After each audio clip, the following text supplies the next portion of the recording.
కోర్స్‌తో పాటు అసైన్‌మెంట్ అనేది must and should. మీరు కోర్స్ తీసుకొని సార్ నేర్పించేస్తారంటే అది కుదిరే వ్యవహారం కాదు. ఎందుకంటే సార్ తన 100% ఎఫెక్ట్ అని ఎలాగో ఇచ్చేస్తారు. బట్ మీరు ప్రాక్టీస్ చేసే విధానంలోనే మీరు సబ్జెక్ట్ నేర్చుకుంటారు. ఎందుకంటే మీరు ఎప్పుడైతే సిస్టమ్ మీద చేయి పెట్టి చేస్తారో అప్పుడు మీకు డౌట్ వస్తది. లేదంటే మీకు అసలు తెలీదు వాట్ ఈస్ వాట్ అని కూడా. యాహ్! మేమైతే లిటరల్లీ సార్ మీరు అసైన్‌మెంట్స్ ఇచ్చినప్పుడు ఒక్కొక్కటి మాకు 3, 4 డేస్ పట్టేది. ఇదేంటి సారేమో ఒక గంటలో చేసేసాడు. మాకు అసలు 3, 4 డేస్ అంటే మాకు ఆ టెర్మినాలజీ అంతా కొత్త కదా సార్. హ్మ్. వెళ్ళే కొద్దీ మాకు ఈజీ అయిపోయింది ఆ ప్రాసెస్. హ్మ్. హ్మ్. ఇప్పుడు ఆ ప్రాక్టీసే నాకు ఇక్కడ ప్లగిన్స్ కాన్సెప్ట్ గాని ఏదైనా సరే నేను టాస్క్ ఇచ్చినప్పుడు నాకు ఈజీగా అర్థమైపోతుంది. ఓహో! ఇవి స్టెప్స్.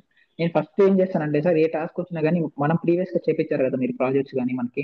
ఇప్పుడు హ్మ్. హాస్పిటల్ మేనేజ్మెంట్ దాంట్లోకి నేను కన్వర్ట్ చేసుకుంటా. ఓహో! మనకి ఇలా ఉన్నప్పుడు ఇలా అయింది. అంటే ఇలాగా ఈ విధంగా ఈ పాయింట్స్ దగ్గర ట్రిగ్గర్ చేసాము. అలా నేను ఫస్ట్ దానిలో ఇమాజినేషన్ చేసుకొని తర్వాత రఫ్‌గా ఒక బుక్‌లో రాసుకుంటాను.